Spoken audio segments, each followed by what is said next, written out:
dober večer. Gospod Stevanović, najprej nam povejte, zakaj pravite, da bosta prihodnja 2 meseca na političnem parketu peklenska? Mi smo leta opozarjali na to, da ta polarizacija, ki se je tudi po teh volitvah izkazala, pač pomeni zlo za Slovenijo in to zlo se bo preneslo tudi v naslednja 2 meseca, ki bodo potekala po volitvah.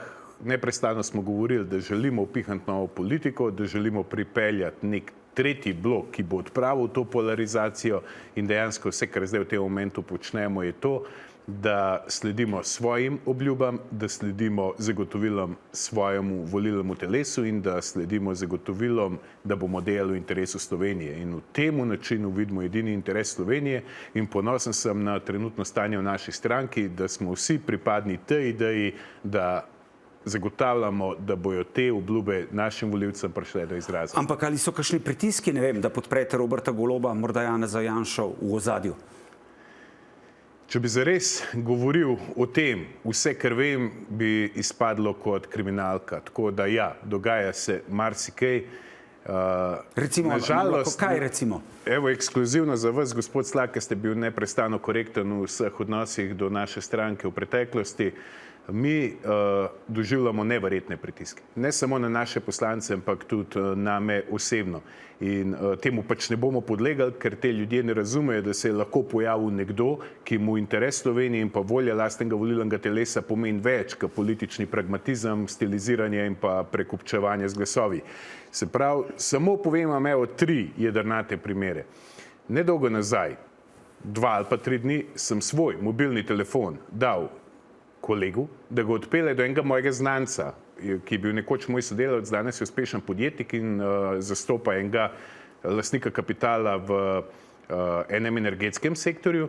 In naslednji dan po temu me je novinar na novinarski konferenci vprašal, če je bilo res, da sem bil jaz s tem odvetnikom in pa s tem lastnikom kapitala na pijači. Čeprav nisem bil, ampak je bil tak splet okoliščin in to kaže, da politika izkorišča državne aparate, ki so plačani iz davkoplačevalskega denarja za obračunavanje s političnimi nasprotniki, za povzročanje preganjavice in predvsem za to, da vejo, s kom se kdo sestaja in kje se sestaja. Druga stvar, iz strani mestne občine Kranj sem bil obveščen, da je v mail z domeno mok.si, zoran.stevanovic@mok.si, da so poskušali 32-krat vdreti, s tem, da so se 8-krat uspešno parjavali na ta mail.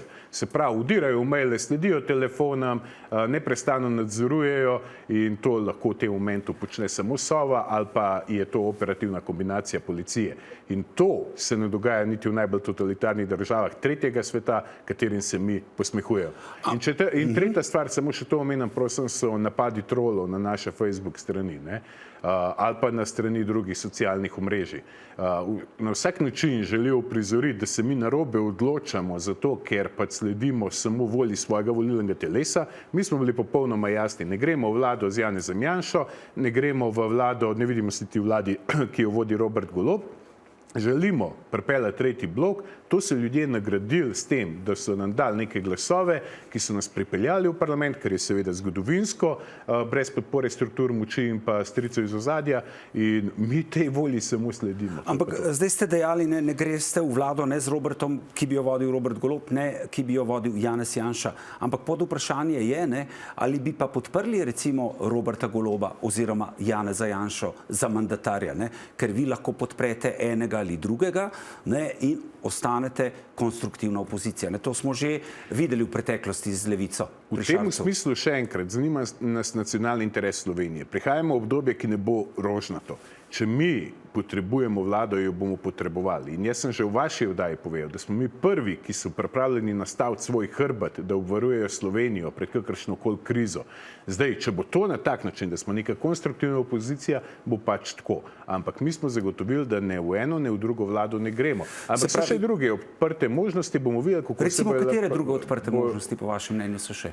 Pa mogoče pa ni potrebe, da se smatra resnico ali pa tudi druge, pa ne želim biti tukaj odvetnik drugim, za krivca za morebitne predčasne volitve. Jaz vam še enkrat pravim, jaz se jih nasprotno od mnenja določenih veselim, zato ker sem prepričan, da bojo ljudje našo načelnost in zvestobo svojim obljubam nagradili in bomo na predčasnih volitvah dobili še bistveno boljši rezultat, kot smo ga dobili zdaj. Ampak obstajajo pa tudi druge prilike, da ne bi trošili denarja za predčasne volitve, pa da ne bi bili nekonstruktivni. Obstaja tudi možnost, ne vem, zdaj smo mi oblikovali tretji blok izključno na programskih izhodiščih in vsebini in obstaja velika verjetnost, da ne bi bil krivc za krizo ali pa predčasne volitve ego dveh ljudi, da mogoče kdo odstop z tega položaja, da naredimo neko drugo kombinacijo in da vidimo, kakšne vlade so še vse mogoče. Ampak zdaj Luka Mesec pravi, ne, da to, s kom se kdo druži, ne, vi z Jernejem Vrtovcem in Anžetom Logarjem, da to kaže, da se v ozadju formira desnosredinska vlada, ki bi jo vodil Janez Janša. Komu mar kaj govori Luka Mesec? Ste se danes dobili v parlamentu, o čem ste danes govorili z Logarjem in Vrtovcem? Pogovarjali smo se predvsem o zakonu, ki ga bomo predložili zelo kmalu v proceduro v parlament.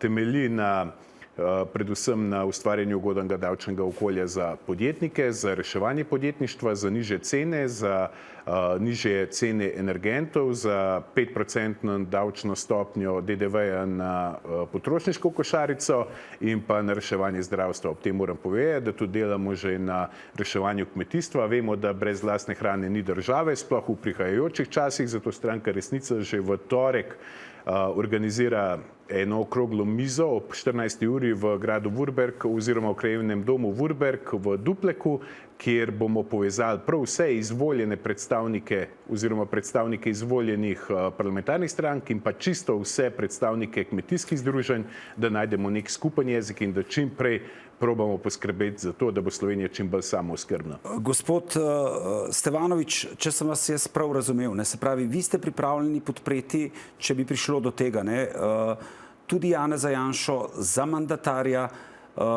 in biti konstruktivna opozicija skupaj s trojčkom, lahko tvorite dovolj glasov za oblikovanje desno-sredinske koalicije, če pride do tega? Mi imamo jasno rdečo linijo in jasno začrtano pot. Ta temelji predvsem, kot sem rekel, na volji našega volilnega telesa in pa na interesih Slovenije.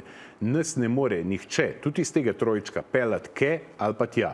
Dejstvo je, da mi sodelujemo programsko, vsebinsko, ampak to ne pomeni, da bomo enotno glasovali. Kdo bo torej sprejel odločitev, ali podprete recimo Roberta Goloba za mandatarja oziroma Janeza Janšo? Vi ali svet stranke? Svet stranke zagotovo. Najlepša hvala, da ste bili naš gost. Hvala vam.